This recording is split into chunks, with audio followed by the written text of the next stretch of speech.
We have to use Google Chrome for some reason. Yeah, look, it's working. We're live on YouTube. Wait, you're a Mac user, aren't you? What's he is that? now. You're a Mac user. Oh, there we go. I was like, what's wrong with Chrome? Well, you know what? Yeah, you can only use Chrome. Yeah. Safari won't work on Mac with streaming because they don't want your stuff getting out there, I guess, or whatever. Anthony, you can go ahead and press start broadcast on your Yellow Duck. And then we will be collecting. I did. Streaming. Oh, nice. Yeah. All right. Jeff Neiman started a live video. I'm joining. Oh, look at that. Yeah, that looks great, dude. Ha! Yeah. That works so good. I joined yours. Oh, man. Yeah. Does it sound That's good? perfect. That'd be such a bummer if like I mean- you hear us on Instagram. No, I think it's working great. We're streaming on like 5 different platforms, everyone. Yeah. Hey, All right, awesome. So we've got some special guests. Well, not even special guests, just the legends themselves. Jeff Neiman and King Downs. The last time I talked to you, I called you James the entire time. Do you go by King or? so anybody like I go by James, all right, but for some reason, a lot of people who just know me from Facebook for a while, they're like, I don't care what you call yourself, James. I'm calling you King because that's what I know. I'm like, all right, whatever. So it's like it's down the middle. I gotcha. That's such a sick name, though, dude. It's so metal. I love it. Well, like it wasn't in college. My buddy he wanted to give everybody nicknames. Oh yeah. And so he went with King James for me.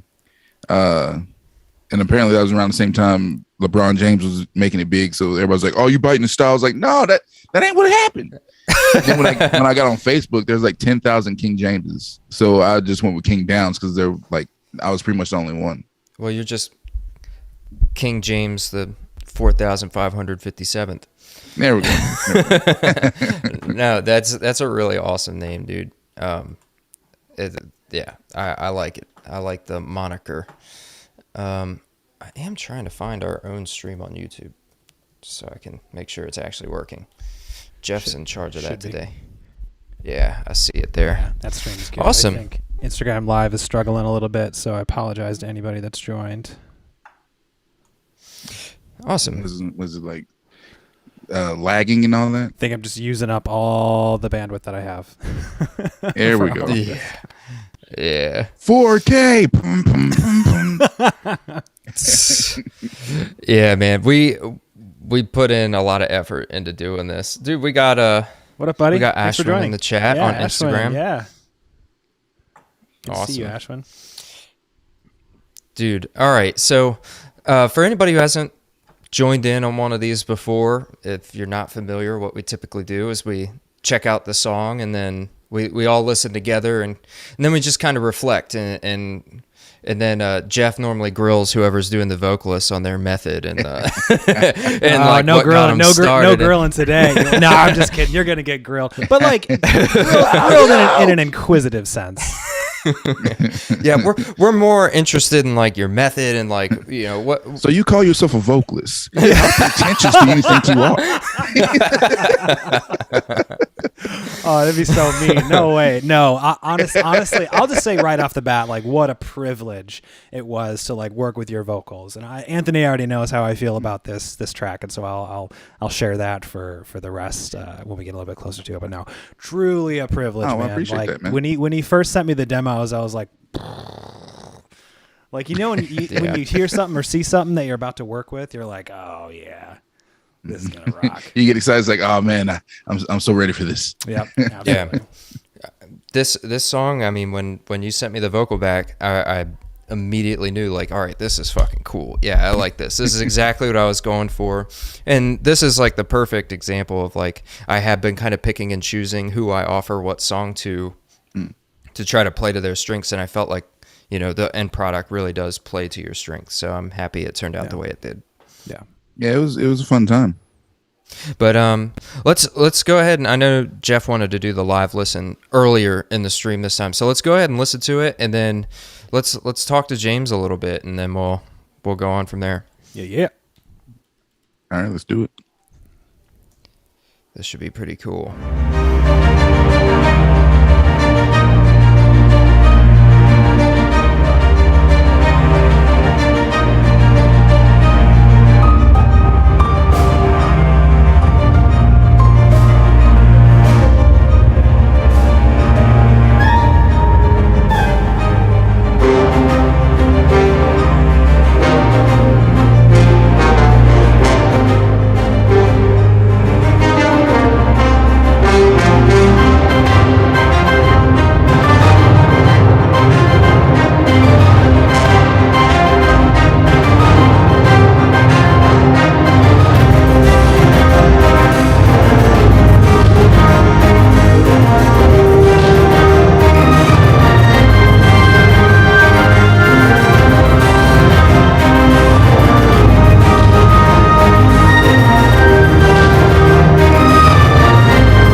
Fuck yeah. So good.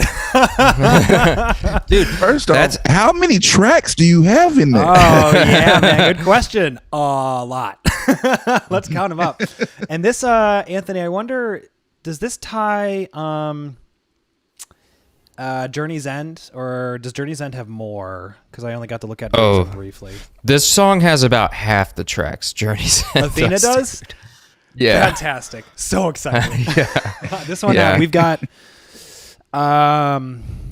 about 57 tracks. Wow. Yeah. I bounced like 109 on Journey's End to You. Yeah. Very excited. Excited about that. Yeah.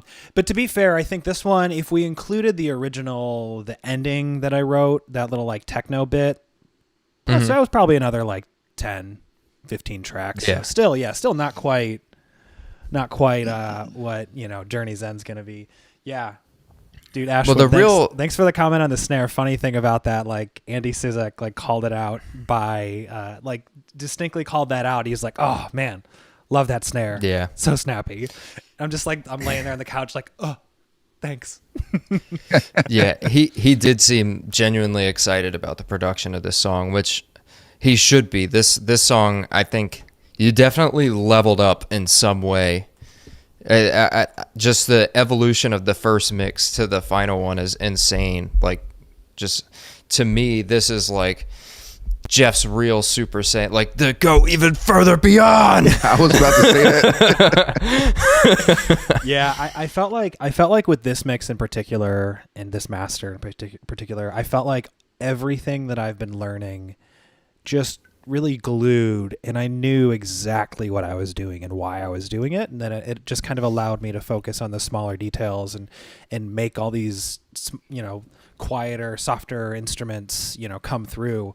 But then also, I'd say the two things that I'm most proud of in this song is, one, getting the vocals to sit the way that they do, because they were just so powerful, like just really in your face, really brutal. And in a way, I almost had to like rein it back a little bit, just because they were taken up. Like they were like really stealing the show. And I was like, well, we got all these other things too, and, just I felt really, really proud about this once I finished it. It was like, I've never done something like this. So yeah, very happy with it. But yeah, James, Andy, he streams on Twitch, and he'll do these sessions where he's like, I'll listen, like rate and review your music. And so I was like, I got home Saturday night and I was just like, I'm not doing anything. Like, oh, Andy's on Twitch. Cool. And I was like, yeah, I'll send him a link. We'll see what happens. And he like pops it up, because then you hear that, like the intro, the dun, dun, dun, dun, dun, dun, dun. I'm like, oh shit. Hope he doesn't hate it. And he was just vibing. He said he was really impressed with the vocals. He was really impressed with the mix. He was really impressed with specifically, and I thought, Anthony, this was such a compliment for you. He said it was such a good, really diverse set of like music genres, but in a really tasteful way. Like it's all over the place, but like really well done. And I thought that was like a testament to your writing ability and your creativity and the sources of inspiration that you find. Thanks, man. But yeah, that was pretty cool. I feel like my guitar playing is a little bit of like, it's influenced by a lot of weird shit. So I mean, you get a lot of that weird shit when I write these kinds of songs, especially with, there's like 10 or 15 guitar tracks in this one. So like when you have that many, there's going to be a lot of like crazy influence and genre mashup and stuff. Yeah. King, what, when you get a message from me and you listen to this the first time, like, what are you thinking? Like, what? I was like, this is very much a mashup between like Killswitch Engage and August Burns Red. Mm-hmm. And I was like, all right, I'm feeling it. I had to sit there and wrap my mind around it, because it's a very asymmetrical song in a way. Like you don't have like, or not asymmetrical, but it's not your typical like verse chorus verse type thing. It's like, all right, we're gonna keep moving and keep it moving just in one direction. Let's go. So it's like, all right. So thinking about how to attack it vocally, I had to like actually kind of do like some of the songs that we did in my band, where like we're not following the typical setup here. We're gonna just go. So it's like, all right, I'm just gonna flow with the music and see what works best with each part, you know. Yeah, you did a great job, man. Like, I was messaging Nick before I messaged you, and I was like, dude, can you put in a good word for me with your, because I remember you guys released the song Dust, which I think is actually the art that's behind you, if I'm not wrong. That is the art. Yeah. See?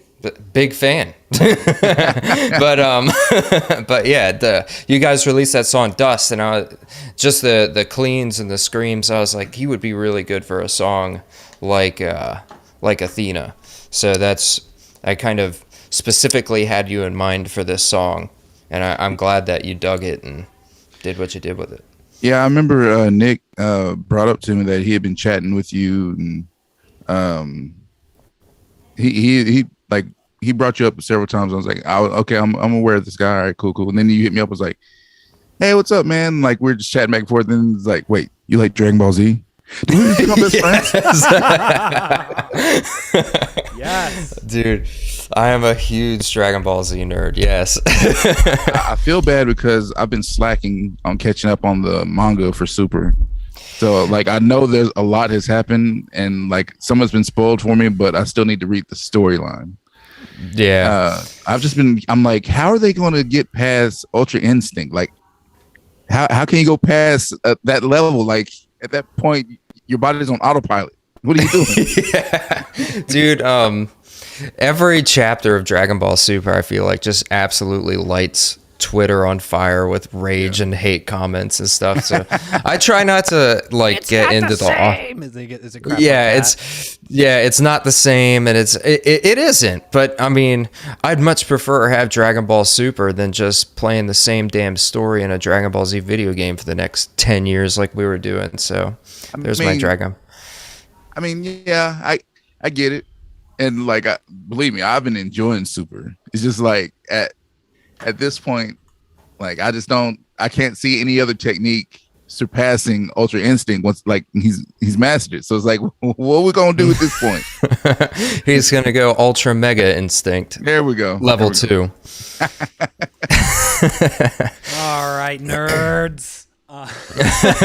Hey, man. So in addition to Dragon Ball Z, what other sources of inspiration and creativity what other sources of inspiration do you have for your creative space? That's an amazing segue, but go ahead. Sorry. That is a good question. Let's see. For creativity, a lot of anime, music, and comedy. Actually, like I love like pretty much anything creative. I enjoy getting into it and just enjoying it and watching the process, and I don't know, seeing those things inspire me. And then as far as lyrical content, just turn on the news. I got plenty to talk about. Yeah, for real. Dude. Well, in terms of, first, I'd love to hear, like, who are some of your musical just inspirations musically? Like, what are some of your favorite bands, favorite performers, vocalists, artists? Oh, man. So the band that got me into metal in general is Mudvayne. Oh, really? I was a diehard fan of Mudvayne for a while there. I was like, oh, this is so good. I can't get enough. And like, they're the band that got me to start learning how to scream. And then I actually went to was it Ozfest 2005 because they were on the main stage, and then that's when I got introduced to metalcore, and I was like, yeah. Who was it? So Killswitch was there. As I Lay Dying, It Dies Today, Bury Your Dead, Trivium. Hell yeah. This band called Gizmakai, which I've listened to their stuff since then, and it's still pretty good. But I think they just kind of fell off after that tour. I don't know. But I got introduced to a whole nother lane. And I was like, I'm not ready for this, but I am amazed because like it was Mudvayne. They don't really have breakdowns. So when I first started breaking, I was like, "What is happening?" That's the first time I started moshing. Like that's the very first time I ever moshed. Like that meme video you sent, dude. That shit had me rolling. Yeah, I don't think you've seen it, Jeff, because didn't you only share it on Facebook or the one with the bear? No, the one where he's like, "No, don't open that," and it's like the barbecue sauce. Yeah. It's on Instagram as well.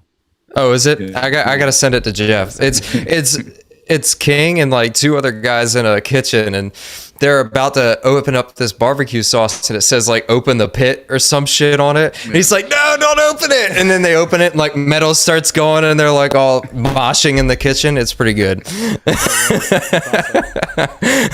Like a lot of people think that we made that label. No, there was a barbecue sauce that was called Open Pit. Barbecue sauce. And we were like, we have got to do this. Like we bought it immediately. We weren't even going to cook that night. It was like, we got to make this video. Do it for the vine. Yeah. The vine. Rest in peace. Yeah, there's a 2010s reference for you. Do it for the vine. I ain't gonna do it. So one thing that I noticed like right away, or one thing that I thought right away when I first listened to the track was like, whoa, this is like Howard Jones. Like this is, I never would have expected to hear that. Like, cause I just remember like growing up, it was Kill Switch and Howard Jones was such a, polarizing kind of artist. Some people were like, it's amazing what he's doing. Like he's not doing your kind of normal stuff because he's taken like classical kind of training. And then also the screams and bringing them together in a really unique way. And then other people were like, it sounds so stupid, like the opera kind of voice. And I actually have never heard that side of things. Everybody was always like, Howard's amazing. And just like foaming at the mouth. Yeah, I don't know. Maybe it was just because they didn't really like the genre that much to begin with, like metal or metalcore. But yeah, playing the track for the first time was like, you got another kind of modern Jones modern day Howard Jones-esque kind of artist to work with, and I was like, this is so exciting, and I thought it was so perfect for the track, and I love when someone's able to bring in like that really deep kind of operatic kind of voice into your vocal timbre. But yeah, I just love what it adds to the track. I've spent years trying to avoid being compared to Howard Jones. I was like, he's not the only other black person in metal. Come on now. Yeah, but I mean, I can't really fight it. Like we both are kind of like those baritone. Just to clarify too, I had no idea like what you looked like or who you were. Anthony was like, "Yo, I got this guy for this track." I'm like, "That's sick. Sounds like Howard Jones and Kill Switch. This is cool." Well, I guess that like those comments come from like the local scene here in Nashville. Like, I get compared to Howard Jones all the time, and I'm like, all right, I guess I get it. One thing I will say is when I visited Nashville, there's like a what's the word I'm looking for? Like there is a reverence for that band in that area. I don't know what it is. I think some of the members might be from around there, but I remember specifically when I played that show with Nick, like that band is just like way more than in this area. Like there are some people that are like, Killswitch Engage is my favorite fucking band, but then there's not like that reverence, like the aura of like, oh, Killswitch Engage, like. Well, so back when like in the heyday of metalcore, like Nashville was in love with metalcore. Like we had all the major bands coming through here on tour and all that, so like people were loving it. I'm not sure what happened, like why, because the metal scene's a little bit asleep right now. But COVID, it's hard to wake it up. That's true. Yeah. But yeah, as far as like vocals go though, I actually also got in periphery, so like I started stretching my range a whole lot. So that's why like I have the ability to go like way up, and then. But everybody seems to like my mid range, so I guess I'll start hanging around there a little bit more. I feel like that's a good segue, Anthony, to sort of how we met, and then I wanted to briefly touch on that, but then I want to, if you're willing, focus more on the first time you told me about the song, and then also the sort of story behind the song, if you're willing to share that.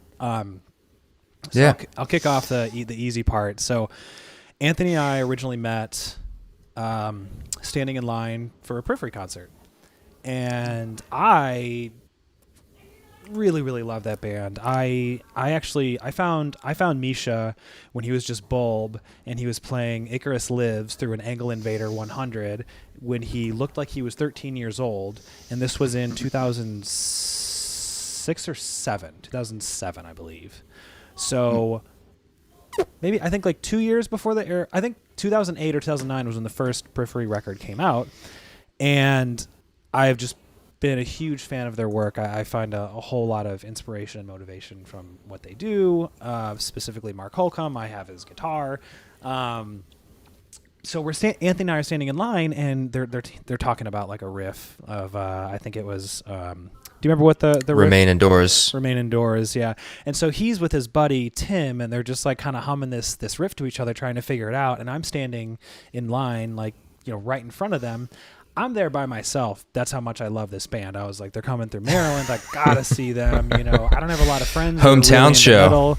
Yeah, I don't have a lot of friends that are like super into metal. My wife is, you know, she kind of likes metal, but you know, I guess she wasn't available or whatever.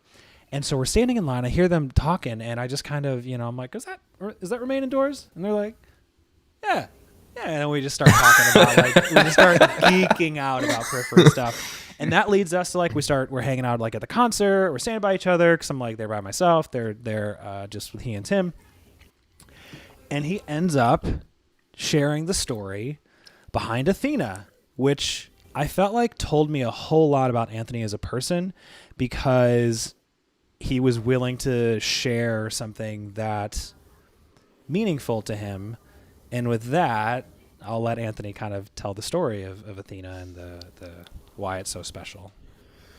Yeah, so specifically why I told Jeff this story on my first meeting of him was because I think that Periphery was actually playing Loon, and one of my closest friends, Taylor McNaney, he passed away a few years ago, actually like the week after Periphery 3 came out, and our last conversation together was about that song. I still have the text messages of him telling me how great he thought it was, and I was, you know, messaging him back, and we were talking about like the songwriting and stuff. And he was quadriplegic, and he passed in his sleep.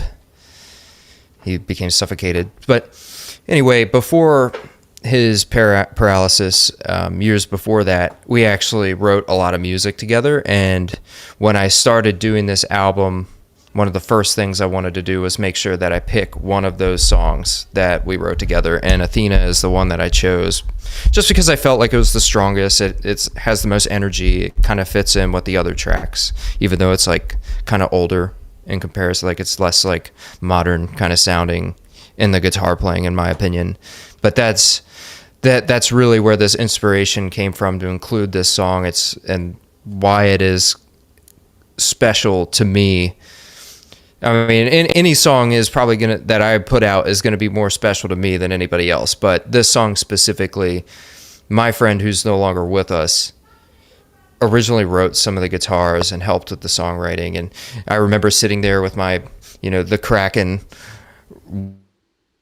whiskey or rum or whatever it is, I can't even remember, you know, sitting up there while he would walk in the door, and I'd be like, yeah, dude, here's this riff, and he'd be like, nah, you need to do this, or you need to do that, or here, and he'd pick up the guitar and that's how this song was formed. So you can actually still hear the original version with his guitar playing on SoundCloud if you want to suffer through Rock Band recorded guitars. Maybe it's like a bonus album. We'll mix and master that one. This was a good. Please, No, no. okay, never mind. next Athena, the beginning years. Yeah.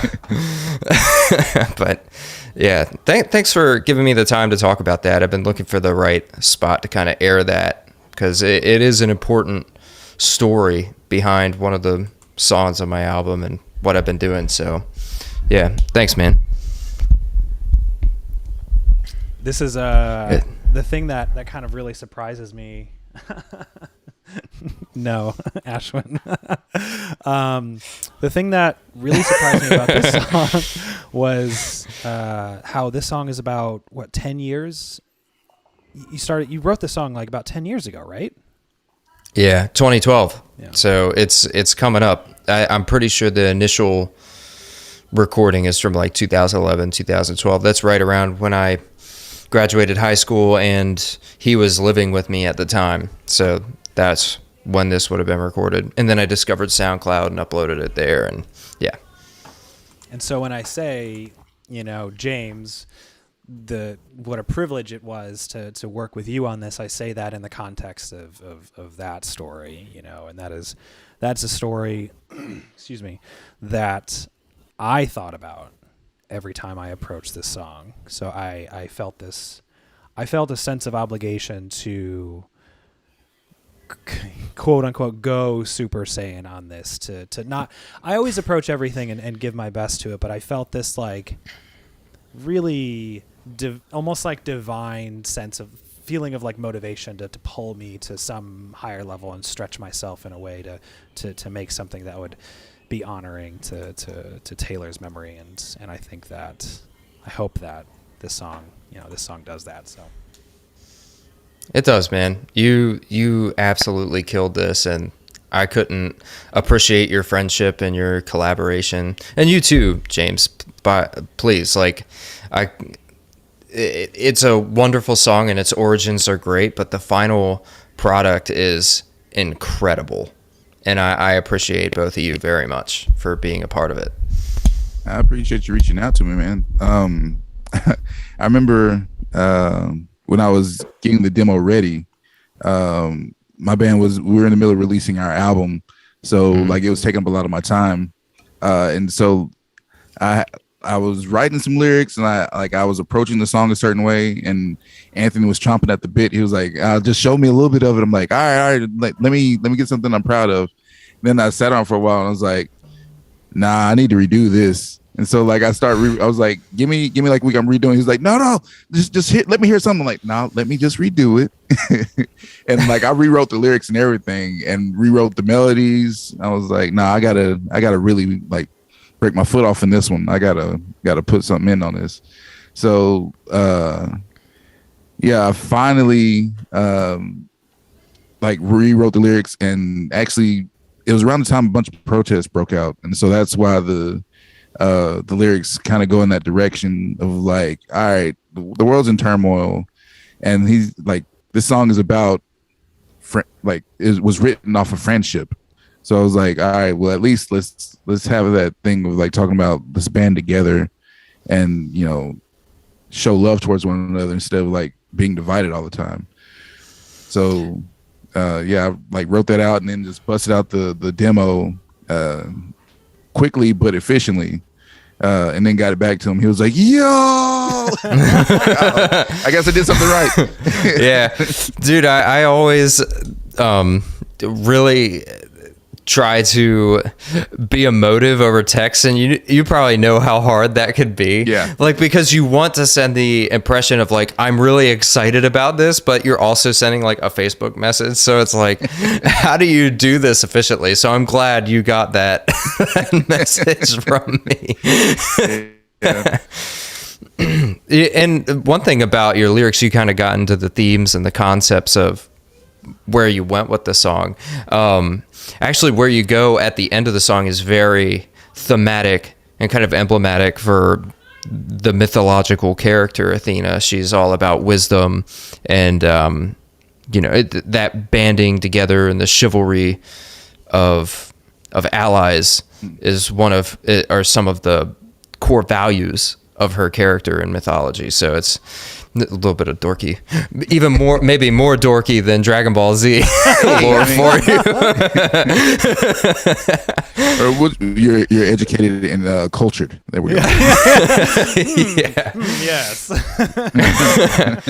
Actually, this song is a part of, at the time, Taylor and I were playing a lot of God of War, and Clash of the Titans had just come out, like the remake of it. So we were like mega into Greek mythology, and we had like 10 demos of just the names of the songs were just like Ares, Oceanus. Like they're just like these random Greek gods. Maybe someday I'll bust another one out, but that would be a kind of a cool like concept album. That was the idea at the time, but I mean, we were recording everything on a Rock Band mic, dude. Like, there we go. There we go. Gotta start somewhere. It was insane. Yeah. Should we talk a little bit about the song specifically? Yeah, sure. And I appreciate your co-hosting on this, Jeff. You're really good at the segues. I'm bad at that. I'm good about rambling on about stupid shit that doesn't matter.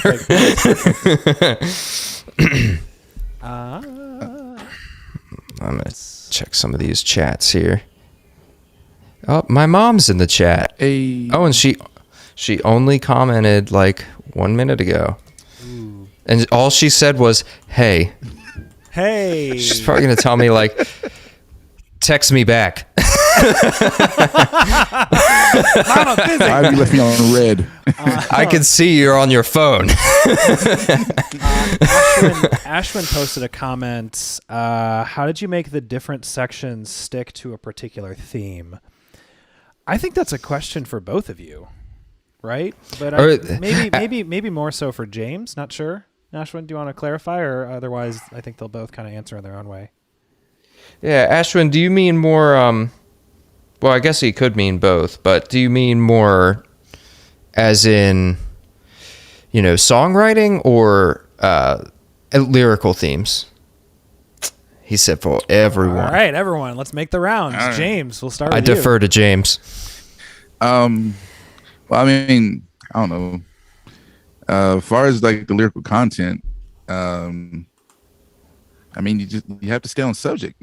So like, I was starting with like all the different things I'm seeing, like about like the pandemic, and then like all these riots and all these, and I'm like, all right, guys, like you can either keep buying into all the stuff that's dividing us, or we can band together and like be above all this and show love towards one another.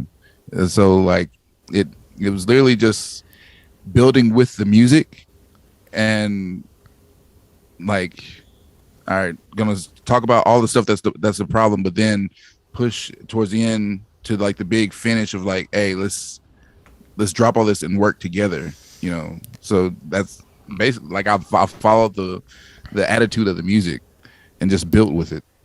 Yeah, basically. I like that there's a little bit of a call to action in this song. I don't think the song "The World of Ruin" that James Cole is on also is about similar topics, at least in my mind. But there's not like a call to action, so it's kind of cool that you went in that direction. As far as the actual, so he said also songwriting. So, so the middle 4 minutes of the song was written first, and we really wanted to. At the time, I was really into August Burns Red, and they're kind of great, and Monuments does this too, where they're really all about here's build up, release, build up, release, build up, release, and you either release those with breakdowns or like big choruses, depending on what's fitting. And this song is really like kind of about the anthemic value of those choruses. So you're building up to those big anthems, and that's kind of how I thought about pacing the song out. And then I do a lot of scalar stuff in this song. Like it starts out with a lot of chromaticism, and then you get into the like really metal stuff, 3/4.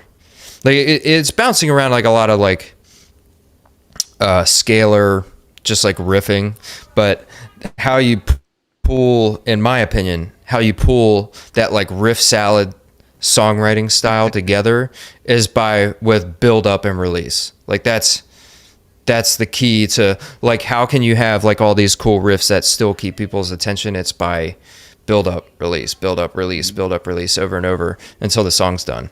Kind of like in like traditional like church music, like call and response kind of stuff. Yeah. Except, thinking of like build up and release. Yeah. Yeah. That's literally how I typically like write with the band, is like, all right, we got to build up some tension and then just drop it on them, Yeah.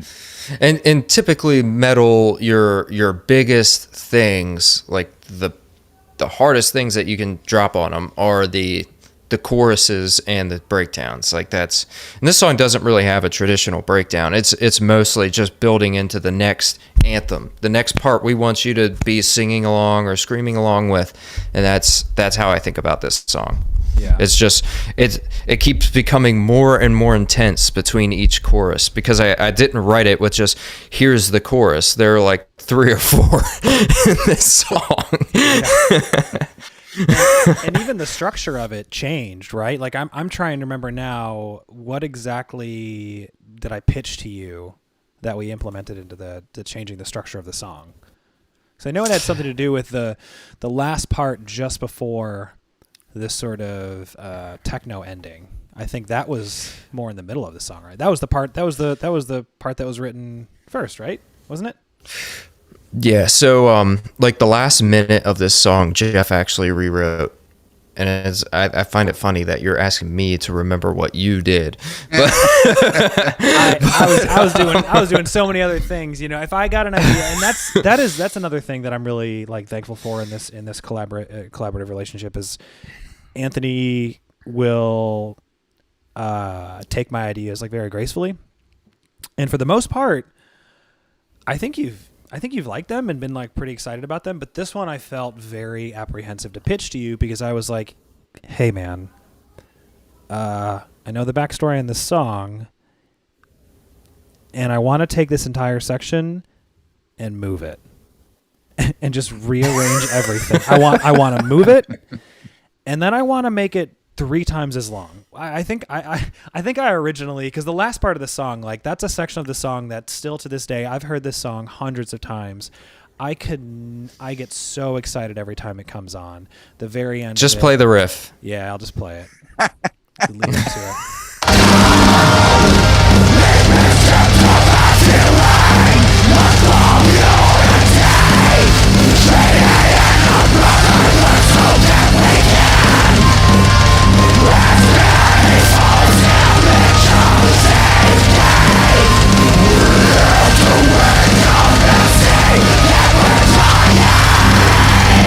So I think that riff repeats like Almost 16 times. I think it's 12. It might be 12 or 16. But my original pitch to him was, I first started in my head, I was like, I don't want this to end. Let's just do it forever. Like, can we make a song that doesn't ever end? Because that, like, I want to hear that forever. But it was originally written to just go through like 2 times, and when I heard it, I was like, man, there's something really, really powerful here. Just with that, and then also, what was the other thing I suggested? It was bringing in the synth. Yeah, exactly. Ashwin, that's exactly it. The airy ambience. I heard that was in a different part of the song, and you rewrote the ambience to fit because it was a different time signature. So Jeff's idea was to play that riff a lot and kind of have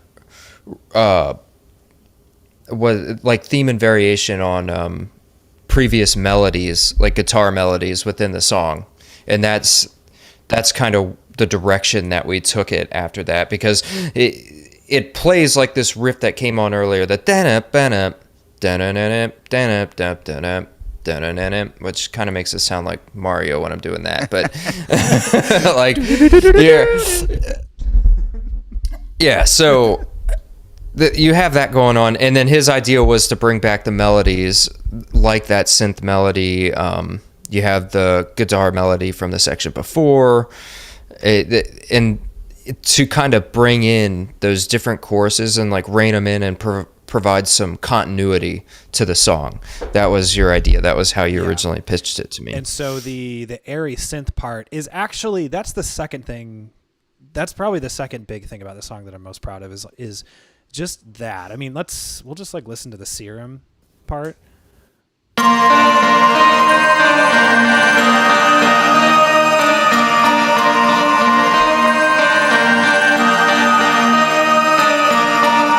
Like I get very like 80s kind of vibes with that, and I just loved it. Again, mishmash of just so many different genres, but then like hearing the guitars, and we'll just do instruments. Sorry, James, your voice is incredible for this song. Sorry. But altogether, this is.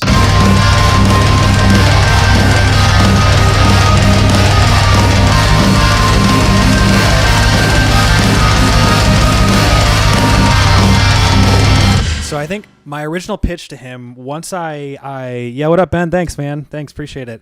Hell yeah, dude. Once when I pitched that to you, and I just dropped it in, it wasn't in the right timing, and it kind of worked, but I was like, I just need you to hear these together because I think they go together when they originally did not.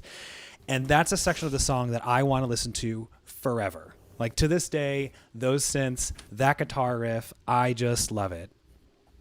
So that, kind of going back to what Ashwin was talking about, again, to your point, Anthony, this is a song that just builds, and then it builds again, and it builds again and again and again, and it's just anthem after anthem after anthem. And James does a really, really, really good job at kind of building it, like starting with just straight fight music, right? That's what it is to me.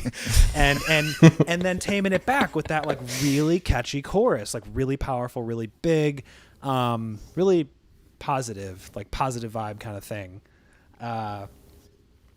And it was definitely a challenge to get this song to really just flow because of all of that. But where am I going with this? There was just that part of the song. It was this to me is the climax of the song, and everything leading up to it is also incredible. So one thing.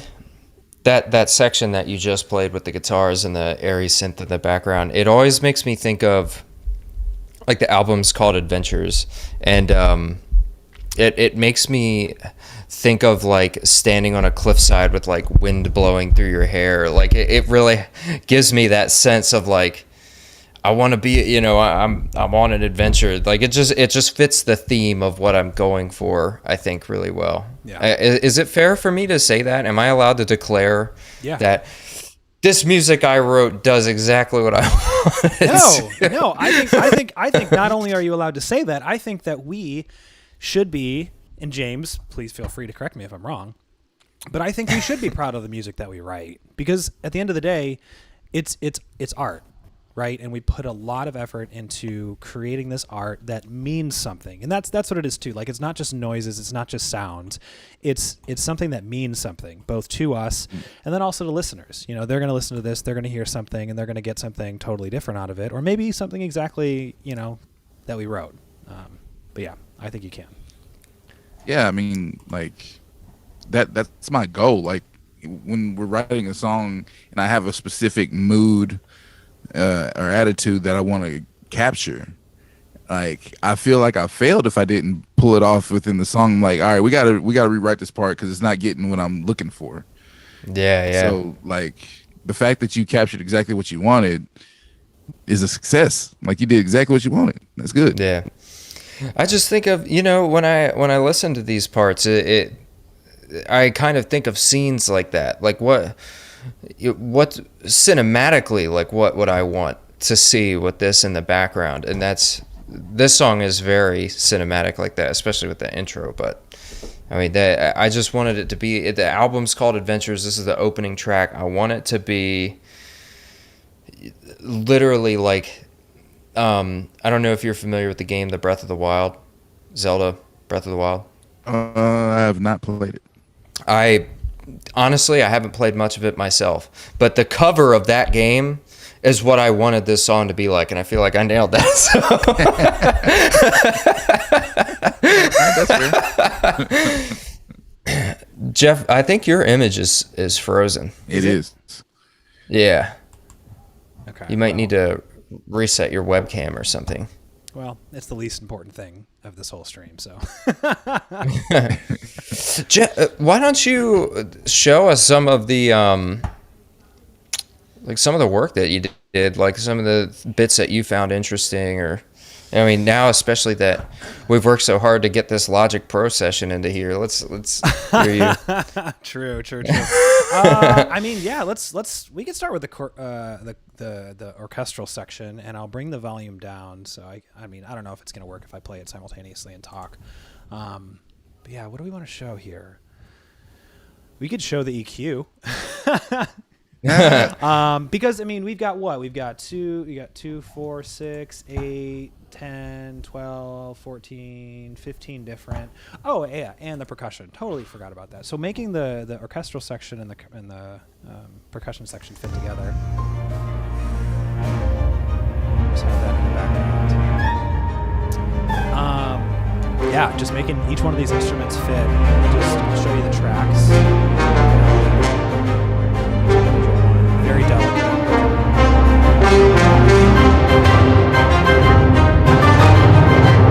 This is the main one.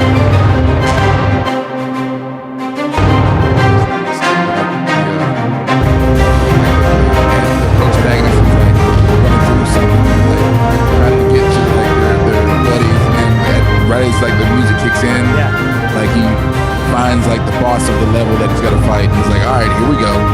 Yeah. This is kind of the setup. Like, I almost think of like a Disney movie here.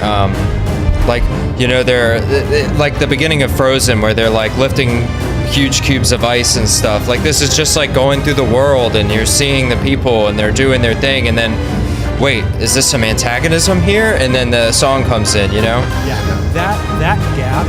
So I'll just pause it real quick because we're about to approach it. I'll turn up just a smidge, but I don't want to go full volume and blast everyone in the head. That space between, I think I spent a long time thinking about how much space I wanted to add here. And I think the reason why this timeline is so messed up is because I stretched it out a little bit to something that didn't really make total sense to the grid. But I thought it made sense for this song as just the right amount of space to like let everything kind of die out and make you wonder, like, what exactly am I about to listen to? And then you're sort of hit with, this is the vibe going forward. So there's that.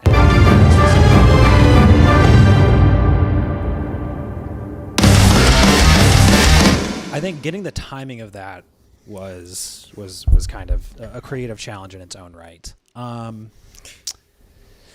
think, what's another thing that I spent a lot of time? I definitely spent a lot of time with the guitars, because you've definitely, so we've got all these sections here. So was this the lead? I think it's the lead part. Really, this whole section to fit both the guitars and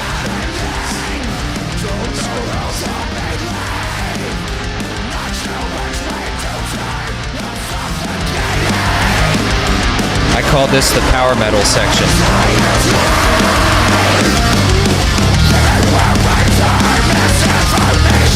Ooh, actually, okay. I put this project away for a few weeks, and then I pulled it up again this morning, and I'm just reminded of something that's kind of unique that I don't think is a very common way to mix guitars. And that is, so typically you'll do for high gain guitars, you'll run your guitar into a fairly like high gain amp, turn the gain down just a little bit, and you'll usually like boost it with a drive pedal, right, to cut some of the bass. So Anthony sent me DIs, and I boosted it, but I boosted it with a fuzz pedal. And I told him about this, and he's just like, what? What do you mean we're going to boost the guitars with a fuzz pedal? But I think it gave it a really interesting effect.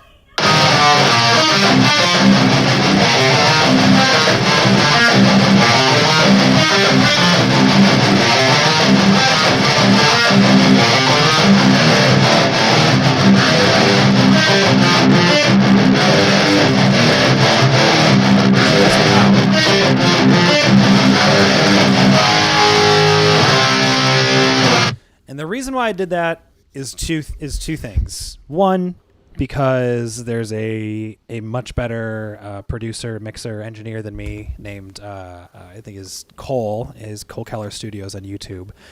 I got this idea from him, and I was like, well, if he thinks it's cool, it's gotta be cool. But then I also just like the saturation that it was doing, both to the high end and also to the low end. It kind of gives that like low end growl in a way that a standard drive pedal doesn't do. It just kind of cuts it and tightens it up a little bit. So that's one kind of interesting little thing.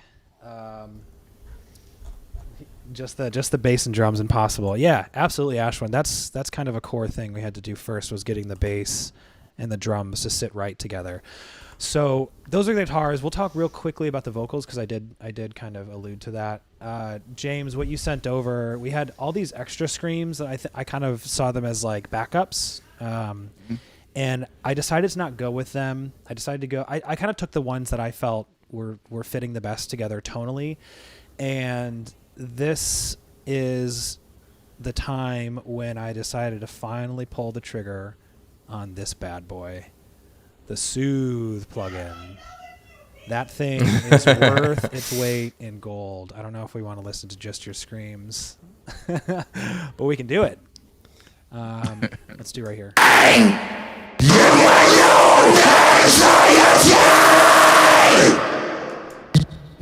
The Soothe plugin is just doing something. What's that? Who pissed that guy off? I don't know. I do not want to be in his way.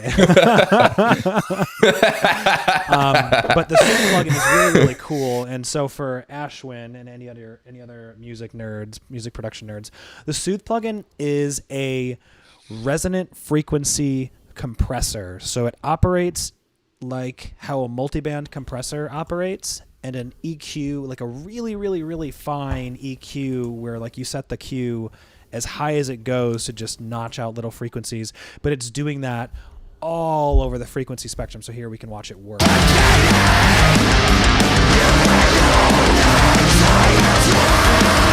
So it's just in real time taking the most resonant frequencies, and I think that for distorted anything, guitars, vocals, screams, this does a really good job at taming some of the harshness that's not super pleasant to the ear. So very, very thankful that I finally pulled the trigger on that plugin. Let's fulfill Ashwin's request, and we will do just drums and bass. The foundation. Ashwin, is there a specific part that you were interested in hearing? Like a section?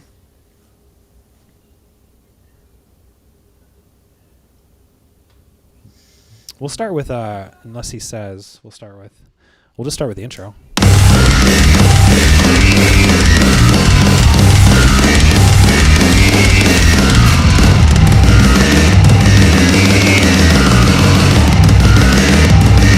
And then we'll actually do my favorite part of the song.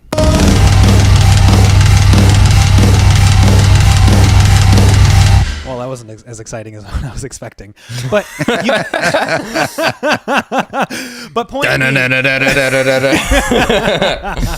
That's a meaty sounding bass, though. Yeah, thank you, man. Thank you. That's always like, you're always trying to get this sort of like nuclear. Oh, hey, Ashwin, what specific section did you want to hear drums and bass? He said his Insta crash. He wanted to know what we were asking.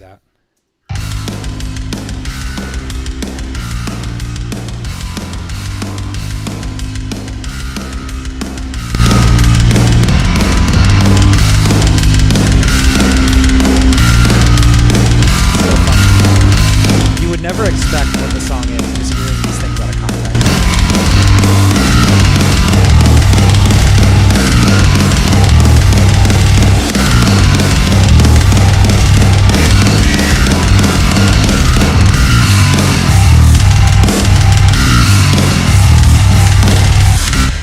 Part after the intro. I'm glad you like that. Yeah, Anthony programmed the bass, and it works very, very well.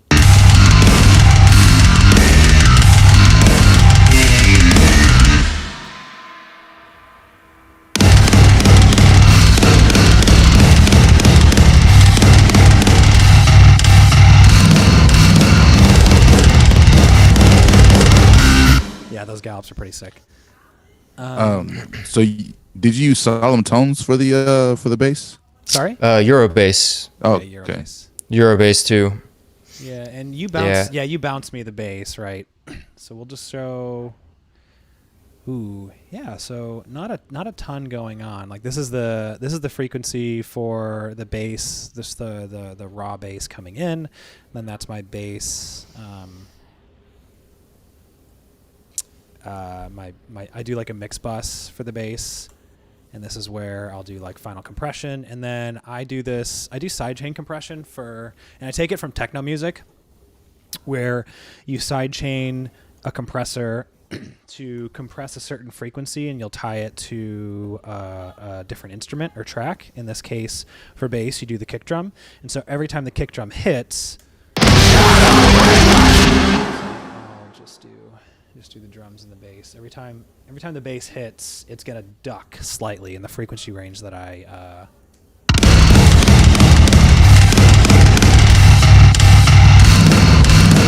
So the goal here is to make that not like super audible, but also allow the power of the bass and the kick drum to kind of work in sequence and not just have like this massive wall of bass sound. So that's kind of something that I do think a lot of people do it, but I don't know if everybody does it. And I got it from when I first started getting into producing music. I got into producing EDM, and yeah, that's all I got. I could nerd out about a lot of this stuff, but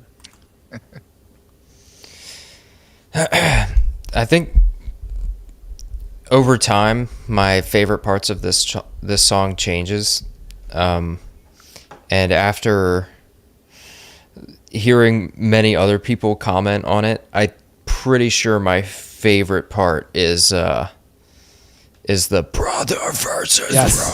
Same. That's exactly the same. And I was just that's all I was thinking of, James, when you were telling me that story. Sorry. Yeah, the it's just that southern metal riff that comes out of nowhere in a song that, like, you know, it opens with an orchestra.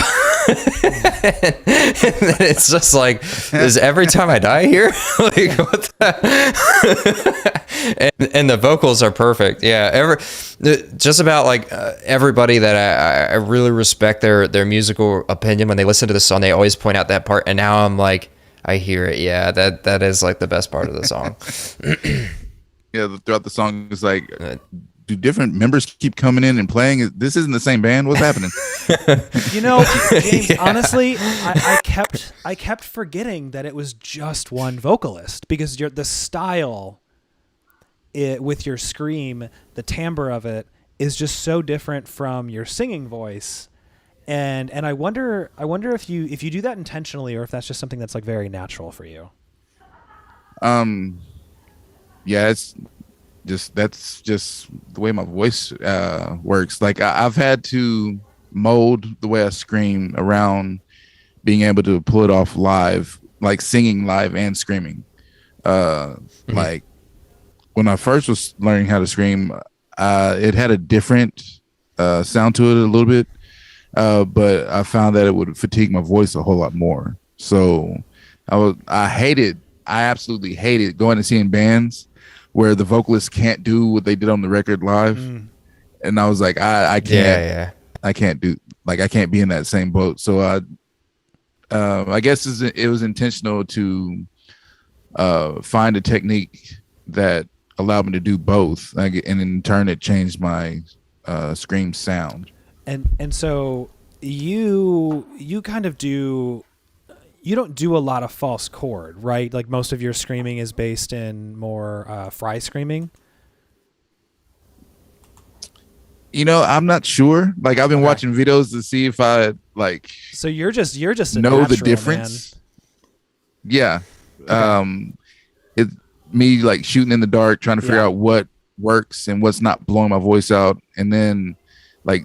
I got into Zen of screaming for a while, and that's what helped me clear things up to where I Melissa Cross. Yeah, that was a game changer for me. But I've actually been considering taking I don't know if you ever heard of is it Dave Benitez? Is that his name? It has the Extreme Vocal Institute. I was I've thinking never about. heard of that. I've heard. I was I've thinking about heard of getting in this. that. My alter ego wants to develop my screams, my actual screams. Your alter ego. Yeah. if I were to live another life, if I were to be reincarnated. Yeah. So I've actually been interested in getting in on the Extreme Vocal Institute just to keep broadening my vocal abilities. Like, why not? You know, if I can keep pushing and learning new techniques, why not do it? You know. Yeah, absolutely, man. I think you should. Like, you're already like you're an outstanding vocalist, and I mean, there's only one way to go, right? So keep pushing yourself to kind of improve your skills. I mean, I appreciate you guys, giving me so much praise for my vocals. You know what I'm saying? I just was, I'm just having fun. Yeah, we're all having fun, and it's even more fun when everyone's good at what they do. This is true. Yeah. This is very true. And this is definitely a song where your vocals added an element that I could not have done myself. So I appreciate that. There was something I was going to say earlier, and it just totally freaking slipped my mind. Something about your vocals. It comes across as fry scream to me. Same. But yeah, I agree. And I would wager that when your voice was getting more fatigued, you were doing more false chord, because typically, I think universally, actually, false chord screaming fatigues. It requires a lot more from the vocalist than a fry scream does. So that might have been what you were doing. I don't know. Well, I mean, recording, I usually I'll do the first take and like all the way through, and then I'll go back through and just clean it up and like chop it up. So it's not like I have to do. Well, I want to get the best part for that section of the song. So like I'll go and punch in. I'm not worried about doing all that. You know. Me neither. Did you record your vocals yourself, or did you have anybody helping? I recorded on this mic. Because nice. That's the other thing. When I got them, I was like, this guy, he took the time to align. Like, seeing how many layers I got, I was like, yeah, this guy, he cares about how his voice is going to sound, right? And I was very impressed with the quality of that, the number of takes. You could tell that you spent a lot of time thinking about this and punching in the takes. And I don't know if you did any editing on them. If not, that's very impressive. But even if you did, like, just having them already pretty neatly aligned was really nice to work with. Well, I actually learned about the proper amount of layering for vocals when we tracked our, like, in my band, when we tracked our album. Mm-hmm. Like, I had to do doubles of everything, and I was like, wait, I have to do what? Like, yeah. Yeah. And so like I had to get used to, like, I do the take, all right, immediately do it again so I can keep the rhythm in my head exactly how I delivered it, so we don't have to like do 20 and 30 takes trying to get it to line up right. Yeah. Just do it again right then. So yeah. I in learning how to mix screams, I again, going back to Andy Sizik, I have followed him for quite a long time. For like probably 6 or 7 years now. But then I started finding a lot of his Twitch streams where he would just like stream him mixing and editing his own music, and he talks a lot about his screams, and he always does always 4 tracks. Always got 4 tracks. Really? Mm-hmm. So when he does his screams, he will Holy always shit. double them, right? So whatever he's doing, whether it be a fry, he'll double the fry, and then he will add layers. And I usually, and this is not something that's like what he does every time, but usually he'll do something like false chords after. And I was watching him in a session once, and he was like, okay, I got to go through, do the fry screams, and okay, now I got to do the double. And then once he gets all the fry screams out of the way, and he's like, all right, great, now the hard part. Now I got to do the false chords. And that's what he says. He was like, it fatigues the voice, so I'll do the easy thing first. So he'll always do 4. And it just comes out, because you got doubles, right, left and right, big wall of sound, but then you've got big, like, depth of sound, higher and lower, and together it just sounds so good. So very thankful that you sent me doubles. Hey, Jeff. What's up? Can you hit stop video and then start it on Zoom real quick? Wait. And see if that resets your camera. My camera is... Oh. Oh, I see. Hang on. Yeah, I really don't care if people. Yeah, dang, your camera just gave up on you, dude. It did. It's like I have Quit. clocked out for the day. Leave me alone. Yeah. I don't know what's up with that. Yeah, I'm just gonna take it away, and I'll leave you two in there and just have my voice in the ether. All right. So much pressure. Well, I do want to thank Landon is the one who sent me a message about that. Thanks for watching that, man. And I'm really excited to continue working with you on drumming live and drumming for whatever happens next. Oh, You're an man. incredible drummer, man. I'm excited to meet Landon. What do you mean? Because isn't Landon gonna be is Landon supposed to be doing your live drums, right? Oh, yeah. Sorry, I misheard what you said completely. Yes. He will be doing the live drums, and he is killing it. So you Is two he will the meet one in that probably video soon. that you had in your story? Mm-hmm. Oh, okay. Yeah, he was sight reading that song. That's crazy. Yeah, reading the actual sheet music. That blew me away. Absolutely blew me away. Sight reading music in general blows my mind. I'm like, I don't know how you can process, like, have it going and then like have your body do exact. It's like, oh, okay, I got it. Yeah. It's like, Yeah. no, I have to memorize that. When I was in high school band, I would always have to read like 2 or 3 measures ahead. But with like this metal stuff, it's so fucking fast. I don't understand that. Like, and complicated. Like, this is way more complicated than the shit I was playing in like high school band that I would have to sight read. So good on him, man. That's incredible talent that you can't recreate. You have to practice and grind to achieve that kind of level. So yeah. But is there anything else you want to go over, Jeff or King? No, I mean, no. I was going to talk about like layering the vocals and all that, but we already hit that. So I was like, all right, cool. One thing I did want to kind of add on to that is it's been interesting seeing, because a lot of the vocalists, I'm just getting sent tracks. I'm not like in control of them. And that means that there's not a ton of uniformity, or like, is that even a fucking word? Did I just create something? It's not uniform the way the tracks are being presented to the listener. Although I'm trying to do things to make it seem like that in the background, but it's interesting. Some people will send me just like here's my one scream track, and then you get like the 2, or you get your vocal dubs on the words you want to emphasize. So it's pretty interesting and cool to work. And I think in the long term, like over the course when all 10 songs are out, it'll be each song is a little different production wise, and in terms of just the song being different.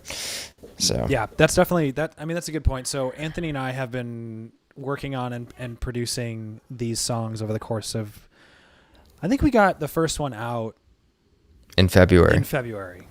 So we've pretty much been doing once every other month. And yeah, like each time I think we're both growing in how we approach the music, how we write the music, how we produce it.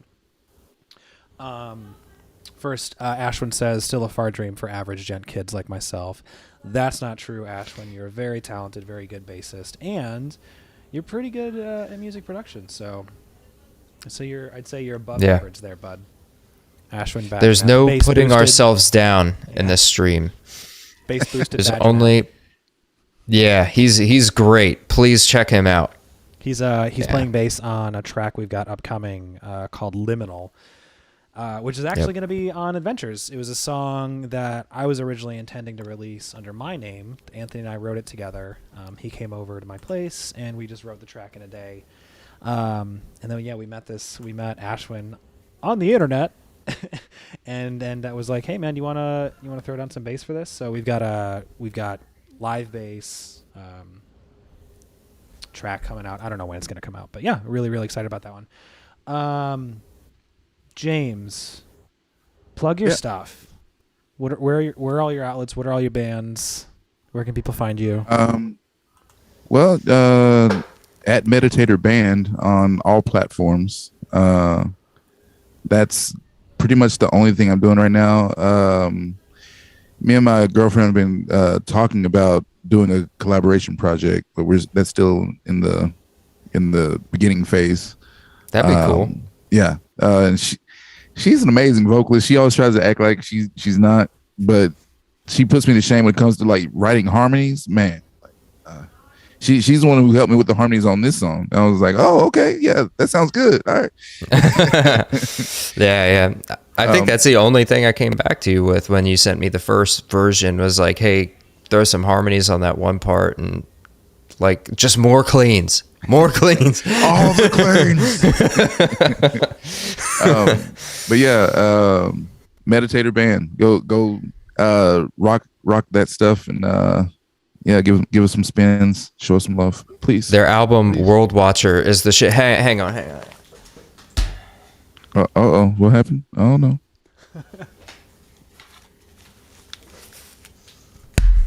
This album right here. It's glaring because it's a computer. He has a CD. Bro. What do you play that with? Yeah. Not your computer. You surely don't play that on your computer. Well. I just put it on my finger and while you're screaming. Hey man. Hey. World Watcher, bro. Meditator. The shit's great. Check it out. There we go. It only took Nick 2 months to send me. No, just kidding. Got him. No, it seriously, the song Dust is what inspired me to reach out to James. That song's really awesome. There's some other great ones. Intentions is one that I'm finding myself going back to a lot. Check out Meditator Band. Yeah. I love the chorus of that. My intentions. And I'm sorry to all the listeners that just heard that. I try to refrain from singing. That was pretty good, actually. That was pretty impressive. Use it, man. Anthony, anything else you want to add to this before we maybe do a final listen, now that we've got all the context of the track? No. Just keep an eye out for December 25th. I don't know what you think the fuck is going on that day, but it's not. Oh yeah. We got something else coming on December 25th. Merry Christmas, kids. We've got I need adult Tardino track. Yeah. Actually, that's so I'm very, very excited about that one. We've got should we say you've already said what the name of the track, right? Have you said it? Or is that totally a surprise too? We'll have a full reveal here in a couple of days, but yeah, that Christmas is canceled, motherfuckers. We got something else for you. It's very, very heavy, James. I would really love your feedback on it if you. All right. Awesome. All right. We'll do one last listen, and I'll actually add two things.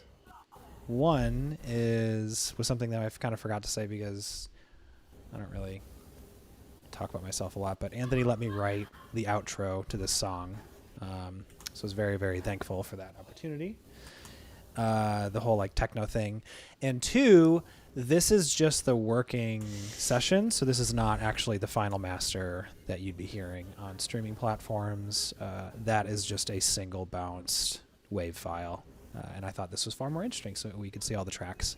So it's just running through a rough limiter, kind of trying to simulate what I was doing without trying too hard, just slapped a bunch of things on there. So with that being said, this was Anthony Tardino's Athena featuring King James.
I fucked up.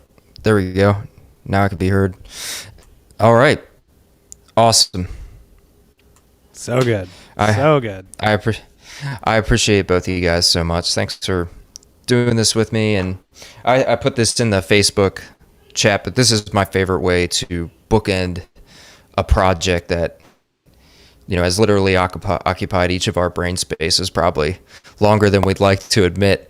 And it's just a fun way to kind of look back on it and look at like the hard work that went into it. I mean, just the guitars and the vocals and everything it's all laid bare right there for anybody who's interested in that kind of thing to see. So how in the world is your computer not having a heart attack? Ooh, that's a great question. Popping up all those windows. I was like, what is all that's happening? One, I'm not doing it any favors, for one. But two, I do have a pretty powerful machine. I am running an Imac Pro. I got it. I keep noticing that like all the periphery guys snagged one of these basically at the exact same time I did. So Apple stopped making the Imac Pro because people weren't buying their iMacs because they were just much better.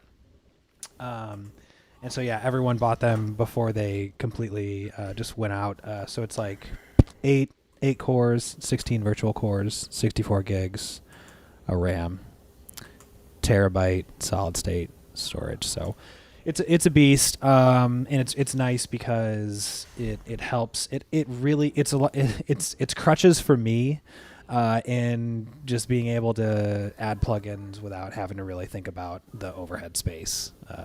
And just CPU power. So very, very thankful to have it. So also Logic. Ooh. It's a really efficient DAW that I am slowly going to convince Anthony to move into. I've already got him on the Mac platform. So yeah, he did convince me to buy a Mac. That's what I'm running right now. So yeah, this has been a real game changer for me personally, switching to the Mac. So. But it was also an upgrade. It's like, just for all I know, Ashwin over there, very much PC guys love their PCs, but Anthony was due for an upgrade in a machine, period. And this one just kind of seems to fit the bill for him. It's hard to record an album when your audio driver is failing every 20 minutes. That was a challenge. So switching to this is really changed the landscape, so to say. But yeah, Macs are cool. Love me mom, love me wife. PCs are cool. Hate hardwood. Simple as use whatever tools you got, just whatever you got. Make music, write music. It's just a device to help you get your creative ideas out there. Doesn't matter. Yeah. That's what I have, Landon, is the M1 chip. It's a beast, dude. I'm streaming to like 2 different platforms and running my audio through Reaper and routing audio to OBS. It's not skipping or anything. It's actually nuts, dude. Yep. I steered him right. I was like, M1 or bust, buddy. Yeah. Awesome. It's nuts. And now I'm watching myself do this on the Facebook chat, 2 minutes ago. And I'm like, what the hell am I doing? There was no metal playing at that time. And he's doing the metal hand gesture. Yeah. It's by nature. Well, anyway, guys, I'm going to call it there. Have a good evening. Yes. All right. At Meditator Band, follow James. Woo. Yeah. Hell of a band. Their guitar player, Nick, is a god, too, so... Don't skimp out on the guitar playing. He's great. Yeah. Way better than me. But I mean, you have to go all that route. All right, pretty amazing, man. Just before I end the streams here, just thanks to everyone that joined on Instagram. Ashwin, thank you for participating. Thanks for everyone joining. I'm going to cut my stream in 3, 2, 1. Thank you all for joining. All right. See everybody. Have a good night. All right. Good night, guys. How do I stop streaming? Gotta do it in OBS. Gotta do it in OBS.